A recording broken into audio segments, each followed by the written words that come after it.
കടലാക്രമണം കാരണമുണ്ടാകുന്ന പ്രശ്നങ്ങൾ പരിഹരിക്കാൻ പഠനം നടത്തുമെന്ന് മന്ത്രി റോഷി അഗസ്റ്റിൻ. ജില്ലകൾക്ക് അനുവദിക്കുന്ന തുക പര്യാപ്തമല്ലെന്ന പരാതി പരിഹരിക്കും. ഹോട്ട്സ്പോട്ടിൽ ഉൾപ്പെടാത്ത പ്രദേശങ്ങളിലും രൂക്ഷമായ കടലാക്രമണം ഉണ്ടാകുന്നുവെന്നും മന്ത്രി നിയമസഭയിൽ പറഞ്ഞു.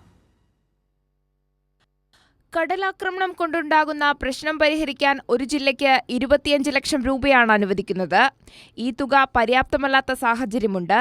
ഈ തുക കൊണ്ട് പ്രശ്നം പരിഹരിക്കാൻ കഴിയില്ലെന്ന പരാതിക്ക് പരിഹാരം കാണുമെന്ന് മന്ത്രി റോഷി അഗസ്റ്റിൻ നിയമസഭയെ അറിയിച്ചു. 25 ലക്ഷം രൂപ തീർത്തും അപര്യാപ്തമാണെന്നറിയാം.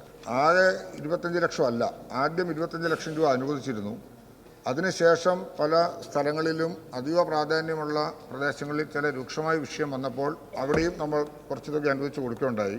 ഇത്തരത്തിലുള്ള പ്രശ്നങ്ങൾ അതോരോ പ്രദേശത്തിൻ്റെ രീതി അനുസരിച്ച് വർദ്ധിച്ചു വരുന്നതിൻ്റെ പശ്ചാത്തലത്തിൽ നമുക്ക് ആ പ്രദേശങ്ങളിൽ മാറ്റങ്ങൾ വരുത്താനായിട്ട് ശ്രമിക്കാം. ഹോട്ട്സ്പോട്ടിൽ പെടാത്ത ഇടങ്ങളിലും രൂക്ഷമായ കടലാക്രമണം ഉണ്ടാകുന്നത് സർക്കാർ ഗൗരവത്തോടെയാണ് കാണുന്നതെന്നും മന്ത്രി വ്യക്തമാക്കി.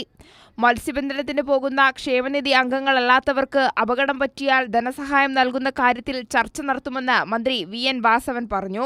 മരിച്ചവരുടെ കുടുംബത്തിന് CMDRF-ൽ നിന്ന് 2 ലക്ഷം രൂപ വീതം നൽകിയിട്ടുണ്ട്. ഇപ്പോൾ ഉണ്ടായിട്ടുള്ള ക്ഷേമനിധി അംഗങ്ങളല്ലാത്ത മത്സ്യബന്ധനത്തിൽ ഏർപ്പെട്ട തൊഴിലാളിയുടെ മരണത്തെ തുടർന്നുണ്ടായ സംഭവത്തിൽ ഏറ്റവും അവസാനത്തെ 5/9/2022 സംഭവിച്ച കഹാറിൻ്റെ 2 മക്കൾ മരണപ്പെട്ടിരുന്നു. ഉസ്മാൻ, മുസ്തഫ. ഇവർക്ക് CMDRF-ൽ നിന്ന് 2 ലക്ഷം രൂപ വീതം നൽകിയിരുന്നു.